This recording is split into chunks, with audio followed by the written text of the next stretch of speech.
cielo que vuela más, no era por borracha ni cobarde. Una voz celestial me decía: no llores, hijita querida, no estás solita en la vida. La lluvia que cae en tu rostro es el llanto de tu santa madre, que hoy llora por tu mala suerte.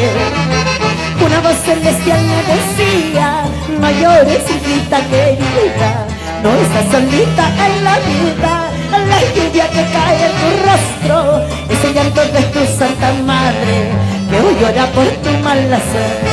Ahora sí, Jesús Castro, salud, gózate mientras puedas.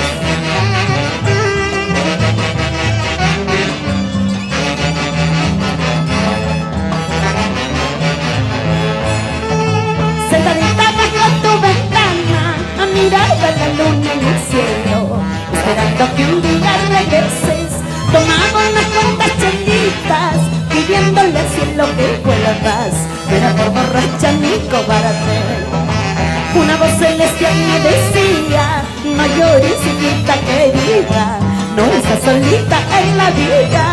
La lluvia que cae en tu rostro es el llanto de tu santa madre, que hoy llora por tu mala suerte.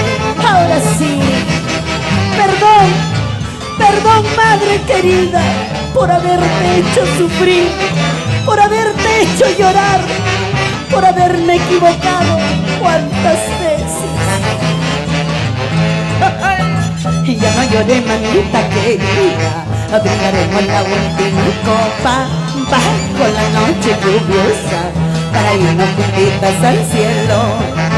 Y ya no lloré, mamita querida, brindaremos la última copa bajo la noche lluviosa para irnos juntitas al cielo. Ya no lloré, mamita querida, brindaremos la última copa bajo la noche lluviosa para irnos juntitas al cielo. Ahora sí. Elizabeth Vega, Luis Jiménez, oye Elmer, salud, salud.